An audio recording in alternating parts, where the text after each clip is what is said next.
Aujourd'hui, je vais partager avec toi les différentes étapes d'une bonne et profonde douche pour une femme. I am blessed, I am blessed. I am blessed, I am blessed. I am blessed, I am. Bonjour à tous et bienvenue sur ma chaîne. Aujourd'hui, on se retrouve pour une nouvelle vidéo beauté et on va parler d'hygiène. Petit disclaimer, cette vidéo, c'est pas pour offenser quelqu'un, c'est juste parce que je pense que c'est une vidéo importante et utile. On améliore son hygiène au fil du temps quand on grandit et franchement, peu importe l'âge que tu as, il y a des choses que si on ne te dit pas, tu ne sais pas. Quand tu passes de fille à femme, tu dois vraiment être plus regardante sur ton hygiène parce qu'il y a beaucoup de causes qui font en sorte qu'une femme peut avoir une odeur qui n'est pas très agréable. Il y a les fluctuations hormonales pendant les règles. Il y a tellement de causes. Je pense que je vais juste vous mettre une capture. À cause de cela, si tu ne redoubles pas d'efforts au niveau de ton hygiène, tu auras toujours la sensation d'avoir une odeur désagréable. On va commencer par les outils indispensables pour une bonne douche. Premièrement, tu as besoin d'un savon dur. Je parle du savon en morceaux pour le visage et pour le corps. Il y a aussi des savons qui sont à la fois pour visage et corps. Mais rassure-toi effectivement que le savon est adapté. La deuxième chose dont tu auras besoin, c'est un gel douche. C'est pour un deuxième lavage plus doux. C'est beaucoup plus pour l'hydratation de ta peau et aussi pour le parfum, c'est important. La deuxième chose dont tu auras besoin, c'est la fleur de douche. La fleur de douche, c'est pour les douches rapides et douces. Donc, c'est pas très... Ça reste quand même facultatif. Mais la chose que tu dois absolument avoir, c'est ton bon gant. Un gant en grain de préférence. Parce que ça permet d'exfolier la peau. Ça enlève en profondeur, ça te lave vraiment le corps. Ça enlève en profondeur les saletés et les bactéries, tout ce qui pourrait être accumulé sur ta peau. C'est très important d'avoir ton gant en grain. C'est ça qui lave réellement. Ouais, quand on était petit, on nous lavait souvent avec le kucha. Aujourd'hui que tu es grande, achète le gant en grain. Le prochain outil, c'est la râpe pour les pieds. C'est important. Soit une râpe pour les pieds, soit une simple pierre. C'est très important. Ou même juste la brosse. Hein. Juste la brosse à linge, là, ça fait déjà le travail. Mais il te faut quand même une brosse, quelque chose que tu vas utiliser pour tes pieds. La première chose à faire lorsque tu rentres dans ta douche, c'est de laver tes mains. Je ne sais pas s'il y a des personnes qui ne le font pas, mais c'est très important. Pendant la journée, tu as touché à beaucoup de choses, ton téléphone, tout ce que tu peux toucher en journée, et même le fait de saluer les gens et tout ça, tu rentres, tu as beaucoup de bactéries qui sont sur tes mains. Si tu ne le faisais pas, commence à le faire aujourd'hui. La preuve, quand tu rentres le soir, lave d'abord tes mains juste même à la cuisine avant d'aller prendre ta douche. Lave juste tes mains à la cuisine, tu regardes comment tes mains étaient sales, donc tu vas ressentir la différence. Tu vas sentir que tes mains étaient vraiment sales. Donc c'est très important avant de commencer ta douche de laver tes mains. Bon, passons maintenant à la toilette entière. La première toilette que tu dois faire, c'est la toilette intime. Moi, je parle pour celles qui peut-être n'ont pas de l'eau coulante chez eux et qui utilisent un seau. Tu ne dois pas d'abord laver ton corps avant de laver ta partie intime.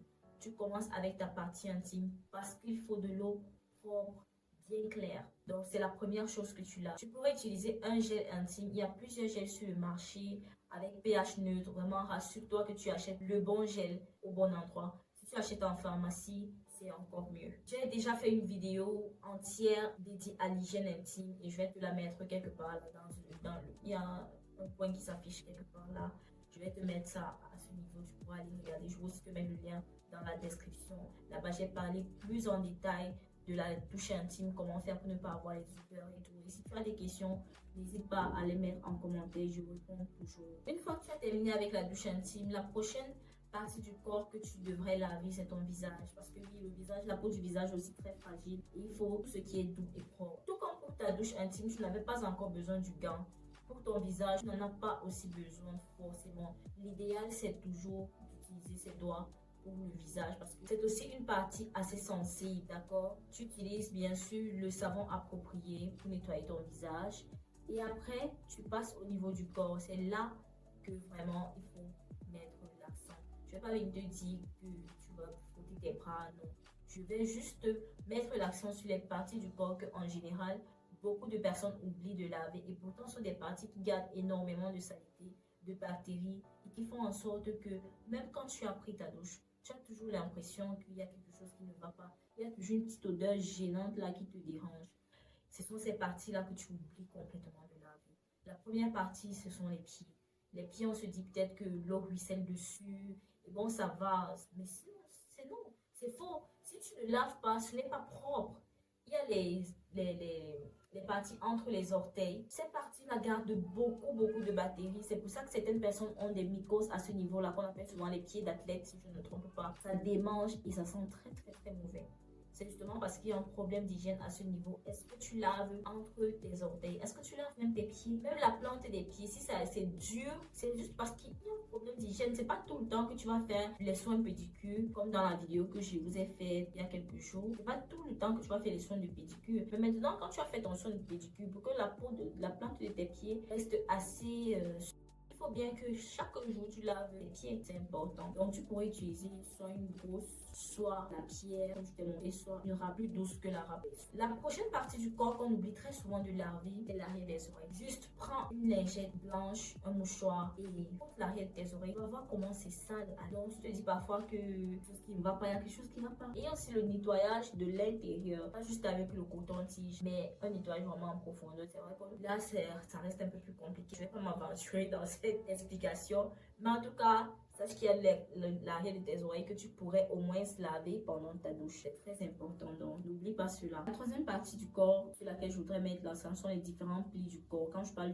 des plis, je pense au niveau des seins, la poitrine, en dessous des seins. Surtout les filles qui ont une forte poitrine comme moi, le dessous des seins, vraiment ça doit être un réflexe de soulever et laver le bas de tes seins. Parce que regarde, quand tu vois le trait de ton soutien, tu vois comment c'est sale. Ce sont les bactéries qui sont en train de s'accumuler, la sueur, la saleté et tout ça. Et c'est pour ça qu'après tu peux avoir des boutons là, des démangeaisons et tout.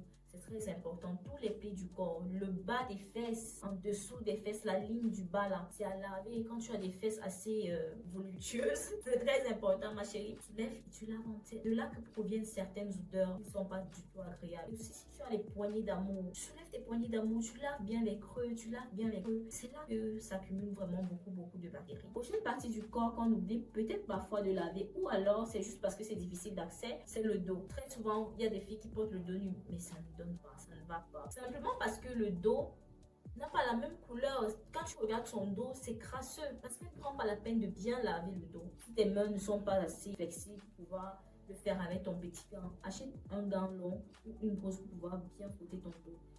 Aujourd'hui, moi, ma première difficulté avec mon dos, c'est beaucoup plus l'application de l'huile du lait de toilette sur mon dos. Vraiment, la gymnastique que je fais pour appliquer, et je suis persuadée que je n'applique pas partout. Et donc, si je n'avais pas quelque chose qui m'aidait vraiment à laver mon dos, je pense que ça serait vraiment la catastrophe. Bien évidemment, tu sais que tu dois laver aussi l'arrière, donc l'orifice là, tu dois laver ça. N'oublie surtout pas, tu pourras aussi utiliser ton gel intime lorsque tu arrives à ce niveau-là pour laver. Et le trait du milieu là, il va jusqu'au niveau du dos. Très important. Très important de laver cette partie. N'oublie surtout pas. Si tu veux, toutes les parties du corps que je suis en train de te citer, essaye de prendre juste une serviette, une lingette blanche et frotte ces parties. Regarde la saleté qui s'est accumulée là. Lorsque tu as fini de laver partout comme ça en profondeur, tu te rinces et maintenant tu utilises dans ton gel de douche pour l'hydratation et un deuxième lavage plus doux. Et aussi pour le bon parfum. Là, tu peux donc utiliser la fleur de douche pour bien appliquer de façon douce le gel sur tout ton corps. Quand tu as appliqué sur tout ton corps, tu te rinces tout simplement. Après ça, tu passes maintenant à l'hygiène bucco-dentaire. Ça, tu peux faire avant ou après ta douche, ça dépend de toi. Et pas trop m'étaler, je vais juste te donner ce qui pourrait changer la donne au niveau de ton hygiène buccale. Parce qu'il ne suffit pas juste de se brosser les dents avec une brosse et un dentifrice. Il faut aller un peu plus loin. Je pense que je vais faire une vidéo vraiment détaillée pour te montrer tout ce qu'il faut en fait. Vraiment de façon beaucoup plus détaillée pour te montrer un peu plus. Tu auras cette besoin de ta brosse à dents, de ton dentifrice. Mais ce qui va vraiment permettre que tu aies une meilleure hygiène dentaire, c'est déjà le fil dentaire pour pouvoir bien enlever les saletés accumulées entre tes dents. Quand tu utilises le fil dentaire pour la première fois, juste l'odeur et tu vas voir pourquoi est-ce que tu n'arrives pas à avoir cette bouche qui sent la fraîcheur. Tu as également besoin d'un gratte-langue. Personnellement, je n'ai pas encore de gratte-langue. J'utilise juste ma brosse pour enlever les bactéries autant que je peux sur ma langue. Tu as aussi besoin d'un bain de bouche. Le bain de bouche, c'est très important. Si tu ne peux pas avoir ceux qui sont sur le marché, peut-être à cause du coût, tu pourrais toi-même faire ton bain de bouche simple, naturel et très efficace à base juste de l'eau et des clous de girofle. C'est très bien. Donc, je vais te faire une vidéo beaucoup plus détaillée une autre fois D'ailleurs, n'hésite pas à me dire si ça t'intéresse réellement en commentaire. Voilà, on a fait le tour. Je pense qu'on a fait le tour. Et j'espère que cette vidéo t'aura aidé ou aider quelqu'un proche de toi. N'hésite donc pas à partager avec cette personne à qui ça pourrait être utile. Je vais te laisser donc avec cette vidéo où tu peux connaître comment bien faire ta toilette intime en profondeur. N'hésite surtout pas à la regarder, ou aussi une autre playlist de ma chaîne. Et moi, je te dis à très bientôt pour une autre vidéo sur ma chaîne. Reviens ici parce qu'ici, on passe toujours un bon moment. On apprend toujours quelque chose. On s'élève ensemble et on avance ensemble. En attendant, prends soin de toi et de ta famille. Bisous.